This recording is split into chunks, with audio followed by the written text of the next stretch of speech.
Did you know that Cristiano Ronaldo has played in 5 World Cups, scored 8 goals, broken record after record, and never won a World Cup? He has won everything else.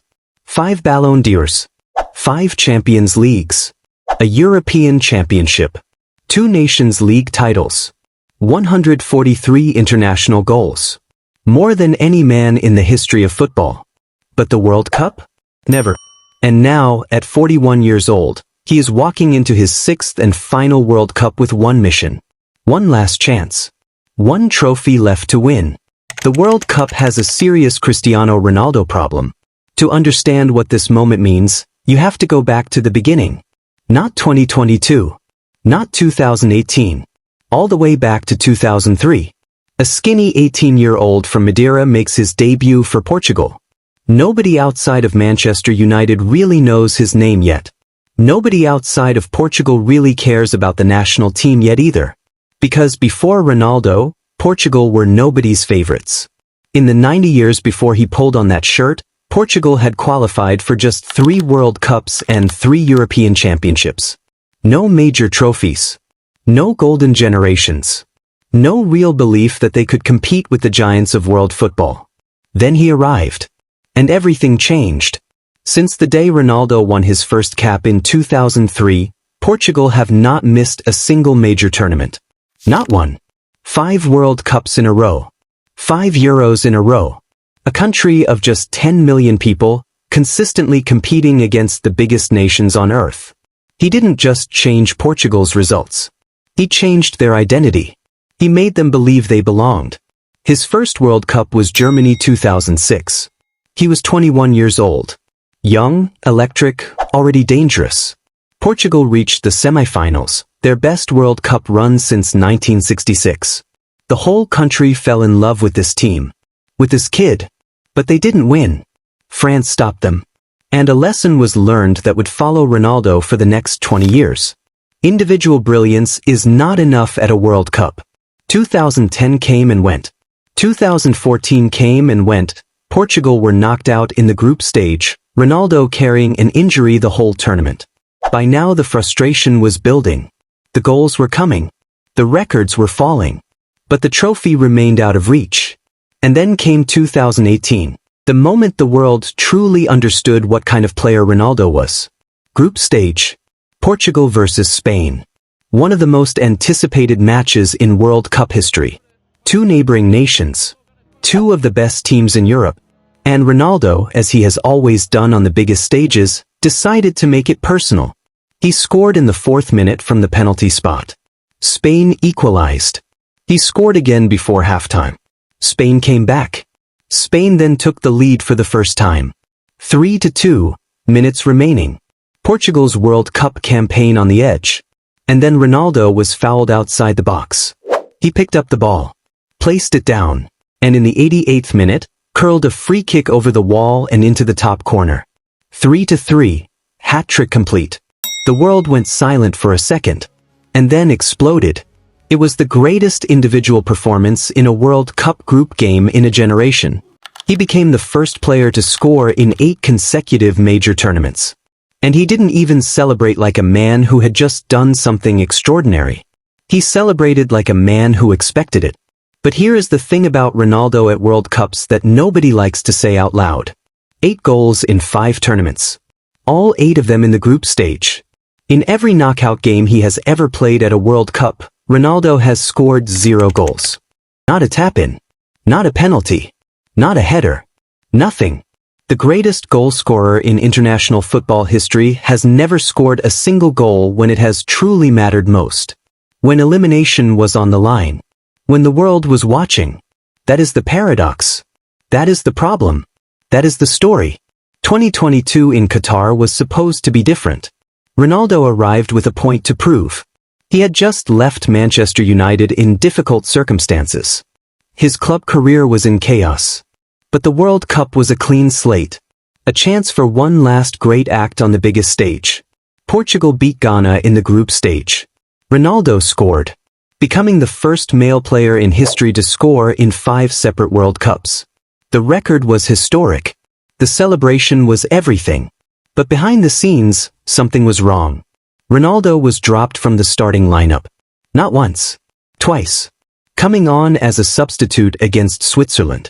Coming on as a substitute against Morocco in the quarterfinal. A man who had started every major tournament game for Portugal since 2008. Now watching from the bench. Now being told he was no longer the most important player on the pitch. Morocco scored in the first half. The game went on. Ronaldo came on. He had one chance in the 91st minute. The goalkeeper saved it. And then the final whistle blew. Portugal were out. Morocco, a team nobody had expected to be there, had beaten them. Ronaldo walked to the tunnel alone. No teammates around him. No consolation from the players who were celebrating. Just a long, quiet walk into the darkness. By the time he reached the tunnel, he was crying. It was the most painful image in Portuguese football history. A man who had given everything for his country, for 20 years, walking away from a World Cup in tears. Possibly for the last time. ESPN described it simply. Ronaldo quickly made his way off the field after the final whistle and was crying by the time he entered the tunnel. No teammates nearby. Some Moroccan players went to console him. The man who had defined Portuguese football for a generation, alone in the worst moment of his international career. Most players would have stopped there. 37 years old. Crying in a tunnel in Qatar. Club career in uncertainty. A generation of younger players arriving to take his place. The easy thing, the logical thing, would have been to walk away. He didn't. He kept going. He went to Al Nassr in Saudi Arabia and kept scoring. He stayed in the Portugal squad when people said he should retire. He kept training. Kept working. Kept believing. And then came June 2025. The Nations League final. Portugal versus Spain. Ronaldo at 40 years old. Facing the best young player in the world on the other side. Lamine Yamal, 17 years old, playing for Spain with nothing to lose and everything to gain. Portugal were losing.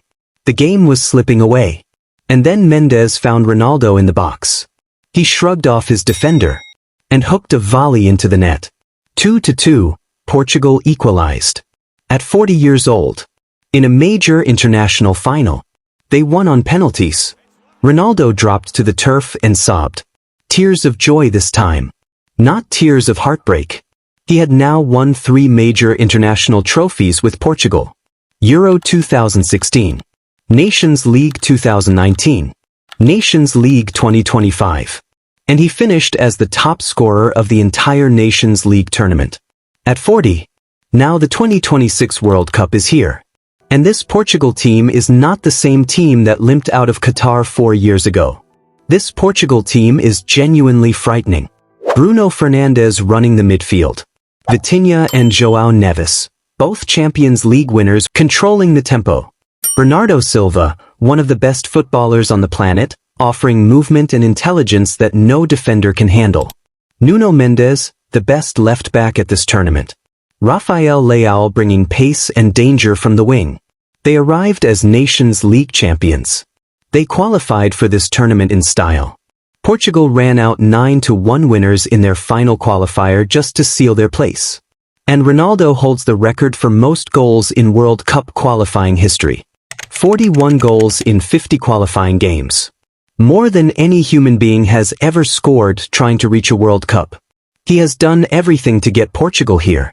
Every time. At 41 years old, Ronaldo is about to play in his 6th World Cup. A record that no man in football history has ever reached. He is chasing 1,000 career goals for club and country, already past 940 and counting.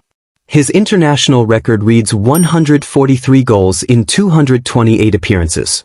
The next closest is Lionel Messi with 117. The gap between them, 26 goals, would be a career total most international players would be proud of. And there is one record that still waits for him. The one he has never managed. He has never scored in a World Cup knockout game. Not in 2006. Not in 2010. Not in 2014. Not in 2018. Not in 2022. This is his last chance to fix that. His last chance to score the goal that matters most. In the round of 16. In a quarter-final. In a semi-final. In the final. The one place his goals have never come. The one moment he has never been able to deliver. Here is the final thought. There is a boy somewhere right now. Maybe in Portugal. Maybe in Brazil. Maybe in a country where football is the only dream available. Watching Ronaldo walk out for his 6th World Cup at 41 years old. Still there. Still competing. Still refusing to accept that the story is over. And that boy is thinking, if he can still be here at 41, still scoring, still leading, still trying, then maybe I can keep going too. That is what Ronaldo represents now. Not just goals. Not just records. But the most stubborn refusal to give up in the history of sport. He has 8 World Cup goals. 0 in the knockout stages. 3 international trophies. 6 World Cups. And a dream he has carried for over 20 years. Portugal have never been stronger. The squad has never been deeper. The belief has never been higher. And Cristiano Ronaldo, the greatest international goal scorer who has ever lived, has one last chance to score the only goal that has always been missing. The World Cup winner. The World Cup has a serious Cristiano Ronaldo problem. And in the summer of 2026, the world is about to find out if he can finally solve it.